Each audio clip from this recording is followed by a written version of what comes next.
आणि आता एक धक्कादायक बातमी समोर येतेय। हडपसरच्या पांढरे मळ्यात दोघांचा विषारी दारू पिऊन मृत्यू झाल्याचा संशय।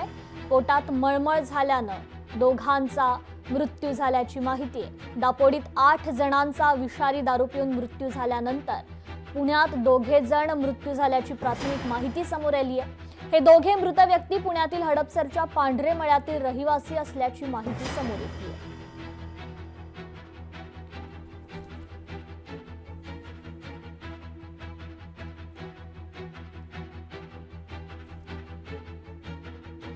तर पुण्यात विषारी दारूमुळे दोघांचा मृत्यू झाल्याचा संशय व्यक्त करण्यात येतोय। खरं तर पोटात मळमळ असल्यानं या दोघांचा मृत्यू झाल्याची ही प्राथमिक माहिती समोर आली आहे। या संदर्भात अधिक अपडेट आपण घेणार आहोत चंद्रशेखर भांगे यांच्याकडून। चंद्रशेखर, खरं तर या ठिकाणी दोघांचा मृत्यू झालाय, तर विषारी दारूमुळे मृत्यू झाल्याचा संशय वर्तवण्यात येतोय। काय अधिकची अपडेट?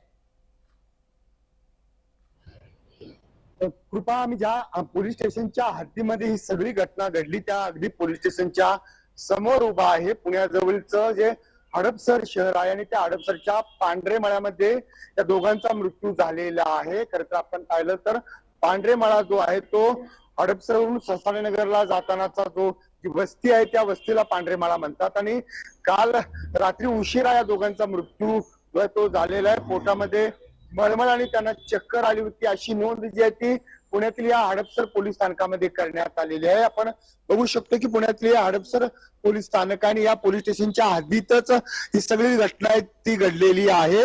एकंदरीत आपण पाहिलं की फुगेवाडी अर्थात दापोडी जवळ जी दुर्घटना घडलेली आहे त्या सगळ्या घटनेमध्ये 8 जणांचा मृत्यू आहे तो झालेला आहे।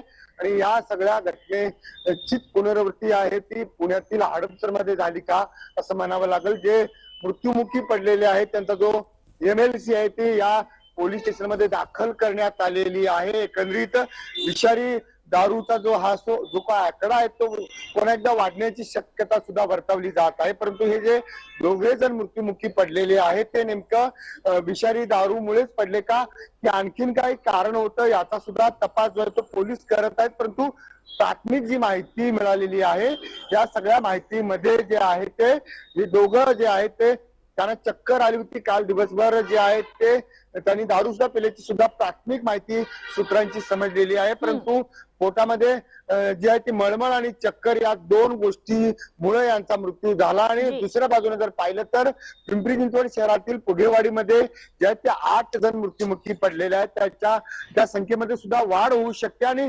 बरोबर शहराच्या पूर्व दिशेला अर्थात हडपसर मध्ये सुद्धा अशी सगळी धक्कादायक घटना समोर येताना दिसत आहे। कृपा, निश्चित चंद्रशेखर, धन्यवाद आपण दिलेल्या या अपडेट संदर्भात।